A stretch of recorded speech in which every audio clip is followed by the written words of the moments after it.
Paulo Guedes propõe fim da valorização real do salário mínimo. Salário mínimo do INSS deve deixar de ter ganho real a partir de 2020. Solta a vinheta.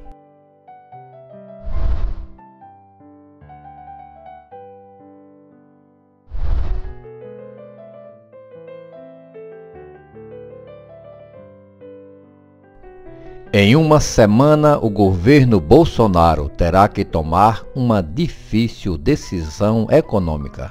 Se mantém a atual política de reajuste do salário mínimo instituída nos governos petistas, que dá ganho real à remuneração.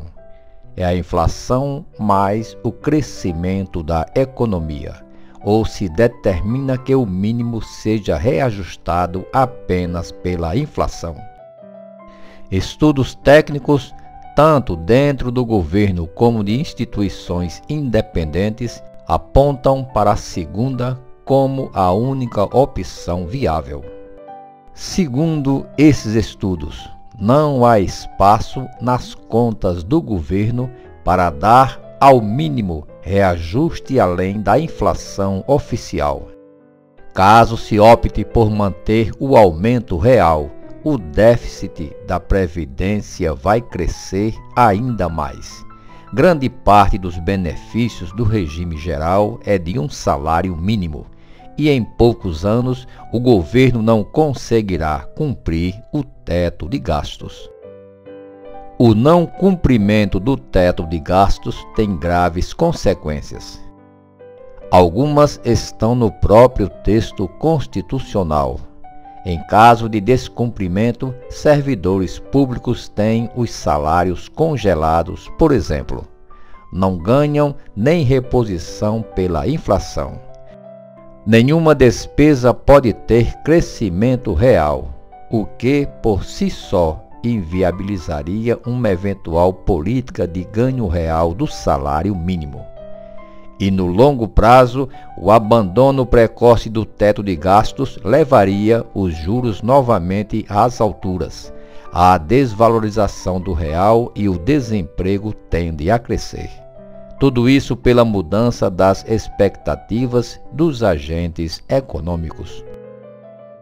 A grande dificuldade da equipe técnica, no entanto, é convencer a ala política do governo de que tirar o ganho real do mínimo é fundamental. Há um custo político envolvido, já que ninguém gosta de ser o portador da má notícia.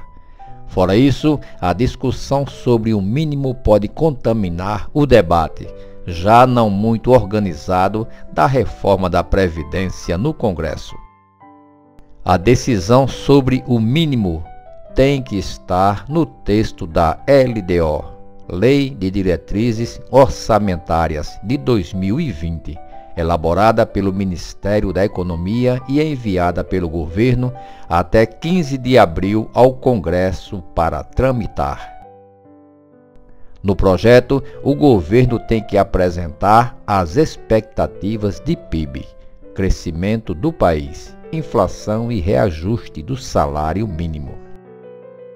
Para a IFI, Instituição Fiscal Independente, o reajuste do mínimo apenas pela inflação é a única opção responsável do ponto de vista fiscal, como diz o diretor Gabriel Leal de Barros.